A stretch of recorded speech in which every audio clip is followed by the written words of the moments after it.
Alhamdulillahirabbil alamin.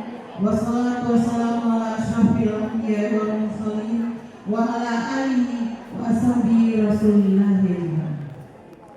Marilah kita awali majelis ilmu ini dengan mengucapkan basmalah. Bismillahirrahmanirrahim.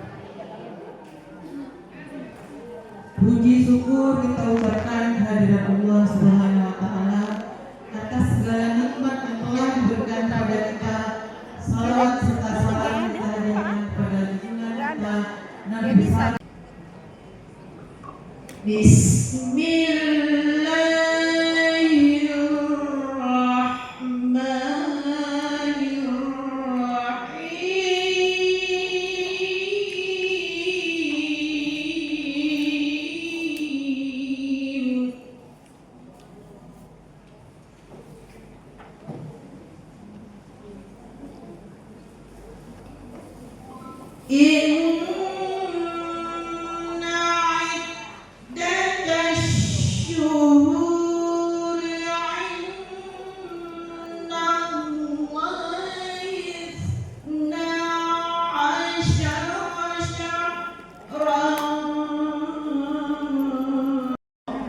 Niat pun kita belum tentu kesampaian. Jadi tetap harus ingat pada Allah. Saya bisa duduk di sini, saya bisa berkumpul di majlis ini, itu semua atas pertolongan dari Allah Subhanahu wa taala. Kalau sudah ada tekad dan juga pikiran seperti itu, maka tidak kemudian kita gampang menyalah-nyalahkan orang. Ada temannya yang tidak berangkat pengajian, kemudian jangan digosipin. Dia kayaknya udah pernah mau datang, dia malas banget. Karena belum tentu dia malas, niatnya ada, tapi belum Allah izinkan. Jadi kita yang sudah bisa duduk di majlis ini harus bersyukur kepada Allah. Kita bisa kesini itu karena pertolongan Allah. Maka selalu kita minta doanya dalam sholat kita baca Allahumma a'inni ala dzikrika wa syukrika wa husni. Itu jangan sampai lewat tuh doa itu. Dalam setiap sholat kita, ketika kita bermunajat, minta tolong sama Allah.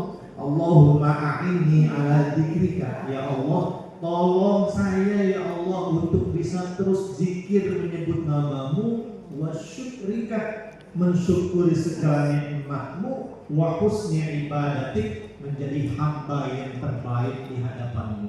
Begitu.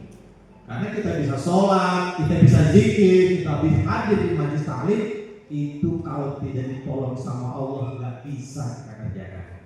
Maka alhamdulillah, mudah-mudahan kita menjadi orang yang istiqomah, dimudahkan oleh Allah dalam setiap melangkahkan kaki menuju kebaikan. Amin ya rabbal.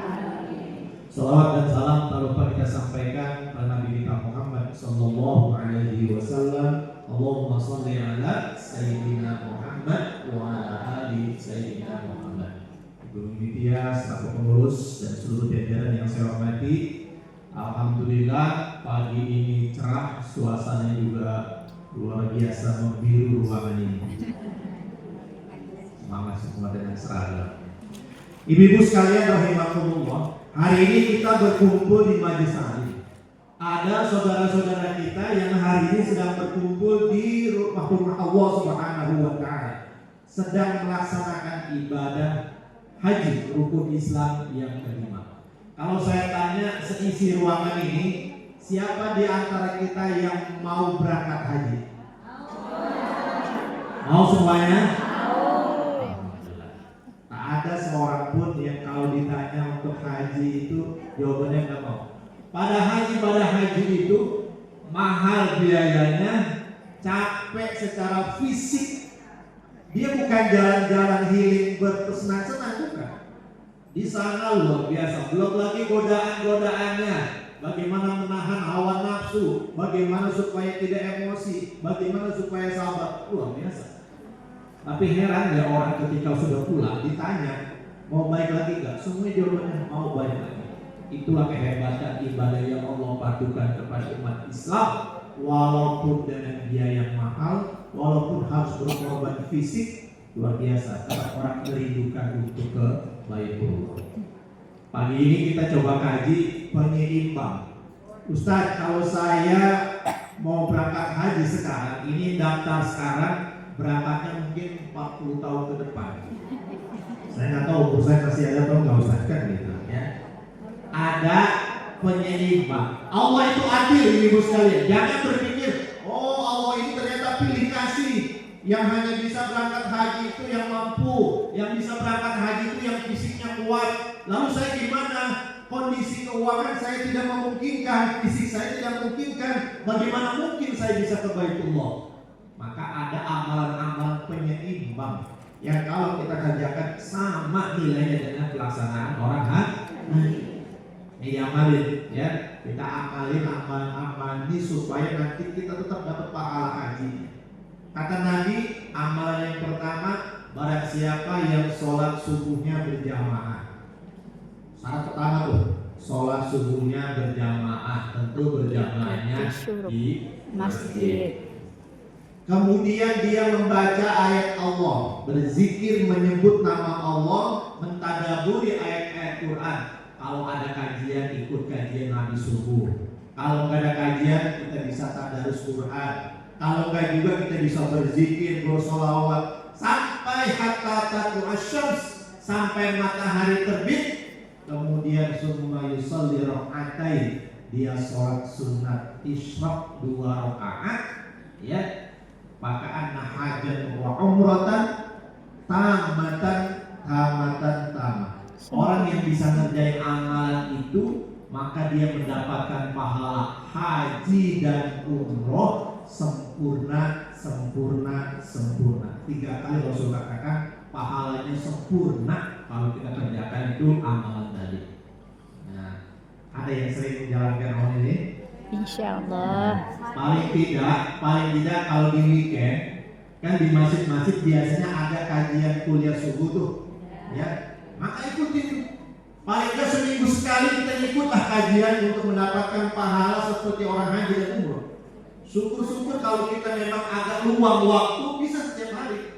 Habis sholat subuh jangan pulang dulu, kita zikir, kita tadarus, kita baca Quran sampai jam berapa patokannya Ustaz? Kalau guru kita membatasi mulai sholat itu, bolehnya sholat isyraq itu pas sama dengan waktu maghrib. Patokannya itu ya. Kalau sekarang maghrib jam 6 berapa? 17. Andaikan sekarang jam 6.17 sholat maghrib, maka kalau kita mau sholat isyraq besok jam 6.17 pagi sudah bisa masuk waktu isyraq, kita sholat sunat 2 rakaat. Itu kerja ringan kerjanya, tapi pahalanya setara dengan pahala orang yang melaksanakan haji dan umroh. Kalau orang haji dan umroh, Bapak Ibu sekalian, belum tentu juga pahalanya diterima sama Allah. Belum tentu juga. Kenapa? Banyak orang-orang yang ketika haji dan umroh dicederai dengan melakukan amalan-amalan yang membatalkan nilai hajinya. Kata Allah dalam Al-Quran, "Faman farada fihinal hajja fala rafasa wala fusuqa wala jidal." Kalau sedang berhaji, jangan melakukan perbuatan yang mengandung unsur pornografi. Jangan melakukan permusuhan, jangan berdebat satu dengan yang lain. 3 larangan ini kadang-kadang banyak orang yang melanggar, padahal Al-Quran yang menyatakan seperti itu. Kenapa? Terbawa emosi. Orang kalau lagi capek, kemudian suasananya pengen bawa marah-marah aja tuh, ya. Mau pengen buang air besar semua udah ngantri, lagi di Mina. Dia mau BAB ternyata antrinya sampai 20 orang. Bagaimana kalau nggak sabar tuh kan? Bisa teriak-teriak ya, oh yang di dalam dia bikin rumah dia gitu, cepatlah, aku situ doang ya, gitu kan. Padahal itu ujian kesabaran. Banyak orang yang kemudian gak lolos di situ. Nah, kita di Indonesia hanya sholat subuh berjamaah, zikir, kemudian sampai jam 6.17 tadi itu sama seperti waktu maghrib sudah dapat 2 rakaat sholat, dapat pahala seperti haji dan umroh, nggak pakai biaya, nggak pakai kemudian fisik yang lelah, yang malit, ya, supaya kita walaupun belum dipanggil melaksanakan ibadah haji, kita sudah dapat pahala haji. Tapi jangan kepedean, ya, mentang-mentang udah bisa ngamal itu selama sebulan, pulang-pulang dari masjid langsung panggil gua haji ya, panggil gua haji ya, gua udah haji pahala gua sebulan sih, ya. itu hanya senilai. Apakah kemudian dengan melaksanakan amal itu gugur kewajiban hajinya? Tetap belum. Kalau kita suatu saat ada kemampuan, ada harta, wajib tetap masih melaksanakan ibadah haji. Ini saya katakan tadi, kalau kita belum dipanggil sama Allah, maka lakukanlah amalan-amalan yang bisa jadi pahalanya senilai dengan orang yang haji dan umrah. Itu yang pertama. Yang kedua, terinspirasi dari ceritanya seorang imam besar yang bernama Abdullah bin Mubarak. Abdullah bin Mubarak waktu itu mau berangkat haji, dia siapkanlah perbekalan yang cukup, ya, dibawalah perjalanan. Begitu di tengah perjalanan, dia lihat ada seorang perempuan yang sedang masak bangkai. Ada itik mati, ya, itu dimasak. Bangkai itik tadi itu dimasak sama ibu. Imam besar Abdullah bin Mubarak ini lihat kejadian itu, ditegur ibu tadi. Bu, itu najis, itu sesuatu yang haram. Bangkai itu haram dimakan.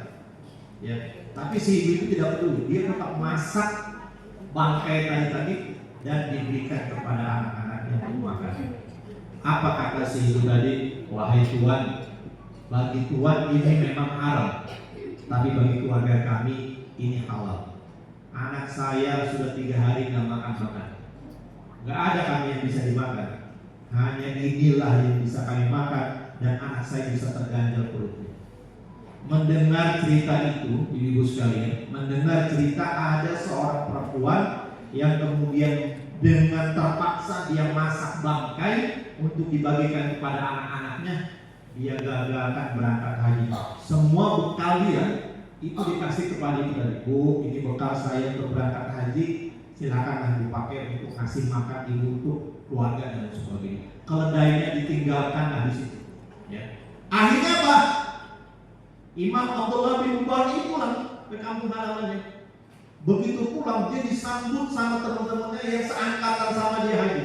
Kata dia, semua senang. Alhamdulillah kami sudah sampai pulang.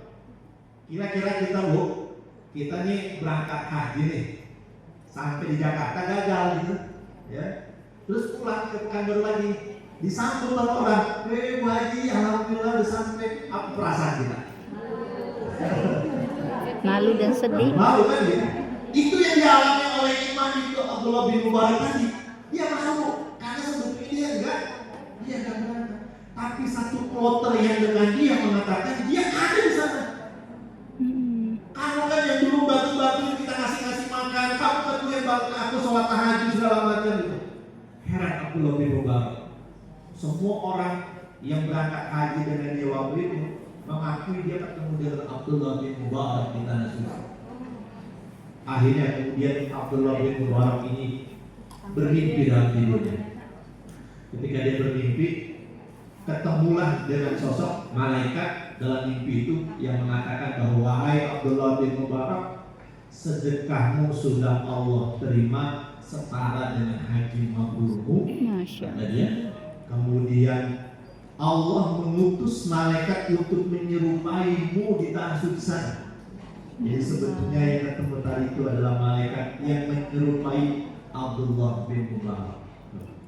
Dia nggak berangkat haji, tapi seakan-akan pahala hajinya sudah dia dapat. Kata para malaikat, di antara orang-orang yang melaksanakan tawaf saat ini, di antara yang diterima ibadah hajinya oleh Allah adalah Abdullah bin Mubarak. Bayangkan, nggak berangkat haji pun orang bisa digolongkan hajinya mabrur oleh Allah Subhanahu wa Ta'ala lantaran dia memilih membantu saudaranya yang susah dibandingkan ego dia untuk melaksanakan ibadah. Maka ibu-ibu sekalian, sedekah kita, kalau ada orang-orang yang mengajak kita untuk bersedekah, berikan saja yang terbaik. Di komunitas hamba Allah ini identiknya dengan sedekahnya yang luar biasa. Setiap bulan mensupport dakwah dari Tuan Guru dan JTW, maka lanjutkan terus. Kita tidak tahu tuh dari uang rupiah mana yang kita sudah keluarkan. Boleh jadi saat itu kita sedang dalam dilema yang sangat besar antara pilihan ngasih makan, antara pilihan kebutuhan pribadi, dengan bersedekah. Mungkin kita pernah ngalamin gitu. Ketika kita mau bersedekah, ada perang batin dalam diri kita. Kira-kira uang ini harus saya sedekahkan atau memang sesuai dengan keperluan saya dulu. Ketika kita bisa kalahkan ego kita yang akhirnya kemudian kita sedekahkan harta kita, itulah nilai yang paling besar. Kira-kira orang kayak Abdullah bin Mubarak nih, kalau kayak kita nih, udahlah ngantrinya 40 tahun gitu, terus tiba-tiba kita mau gagal, kira-kira pada mau gak tuh? Gak mau kan gitu. Paling pun kalau kita lihat ada tetangga kita kelaparan, kesusahan, ya kita paling bilang Pak RT, tolong bantulah tuh kan gitu. Bukan kita gagalkan berangkat uang haji kita yang kita kasih tadi, tapi itulah hebatnya kata Allah Subhanahu wa Ta'ala. Allah katakan melalui para malaikatnya bahwa orang ini sudah menjalankan esensi dari pelaksanaan ibadah haji. Dia tidak tanah suci, tapi dia sudah mabrur hajinya setara dengan orang yang melaksanakan ibadah haji. Karena apa? Dia memilih bantu orang dibandingkan dia berangkat haji. Ya. Maka sehari-hari ibu-ibu sekalian, ini celengan subuhnya masih pada jalan nggak? Masih jalan? Diisi nggak? Alhamdulillah. Jadi itu bagian dari bagaimana kemudian kita bersedekah itu mengekalkan harta kita. Ya. Karena kita yakin ibu sekalian, saya dapat teorinya kemarin. Saya punya juga program itu kan di sekolahan. Tapi saya baru tahu cara itu dari wali murid. Kata dia apa? Mister, ya bisa bekerja bisa. Mister, saya sengaja di sini kotak subuh saya, kotak amal subuh saya. Di sebelah lagi saya siapkan box, kata dia itu uang lembaran untuk ukuran 30 hari. Jadi memang sudah disetting setiap hari itu harus naruh gitu. Karena kadang-kadang kita mohon nih, sumpah kita punya duit, ada uang selembar 100.000, ya, uang 100.000. Karena nggak mau membiasakan sedekah pagi, sekali itu lalu besoknya 14 nggak pernah sedekah hari subuh kan gitu. Padahal doa dari malaikat, ada malaikat setiap pagi yang doain harta kita. Jadi ibu sekali kalau bisa disiapin tuh. Kalau kita punya uang 100.000 pecah menjadi 10, berarti ada 10 lembar. Paling tidak untuk ukuran 10 hari saya bisa masukin uang saya ke kotak investasi atau kotak subuh itu, kotak infak subuh saya. Masukin gitu. Karena apa? Ada malaikat yang akan mendoakan supaya harta kita permanen, malah bertambah terus gitu. Tapi kalau cuma sekali, kadang-kadang itu bisa jadi lupa. Begitu mau dikumpulkan, belum isi kita. Gitu. Maka supaya kita melestarikan, terbiasa tangan kita ini ngasih bantuan ketika kemudian di pagi hari, siapkan lembaran-lembaran itu, bukan uang sisa. Jadi kalau untuk Allah ini jangan yang sisa-sisa kalau bisa. Ya, memang udah disengaja. Saat saya niatin sebulan tuh pokoknya saya nggak lepas dari 300.000. Berarti seharinya berapa? 10.000. Siapkan lembaran 10.000. Harus disetting. Satu. Jangan 300.000 sekali ngasih. Ya, sampai 7 kali bolak-balik tadi. Allah dulunya begitu. Tapi apa yang dilihat? Apakah air itu ada di sofa dan di marwah? Ternyata air itu keluar dari tumit kaki Ismail yang masih kecil. Dihentak-hentakannya pada pasir itu muncul air, sumber mata air yang sampai sekarang masih ada terus. Itulah air Zam-Zam. Artinya apa? Allah nyuruh kita maksimal dalam usaha, tapi rezeki Allah kasih dalam bentuk yang lain. Makanya ini kalau kita jadi orang bawahan bekerja, kita tidak akan pernah sakit hati. Saya udah capek banget kerja, nggak ada bonus. Saya udah capek banget kerja, nggak ada tambahan gaji. Jangan. Allah pasti nilai nanti Allah kasih di tempat-tempat yang lain. Itulah hajar dan sa'i mengajarkan hidup kepada kita untuk selalu berusaha secara totalitas. Jangan diam diri. Jangan bermenung-menung diri. Maksimalkan usaha kita, maka insya Allah akan nilai. Maka orang yang sudah berhaji dan berumroh, atau kita yang belum berhaji dan berumroh, lakukanlah sa'i dalam keseharian. Tapi ingat, sa'i itu usaha yang dimulai dari sofa dan berakhir di apa itu sofa? Sofa itu artinya kemurnian. Sofa itu artinya kemurnian. Marwah ada yang mengatakan artinya kedermawanan. Orang yang berusaha adalah orang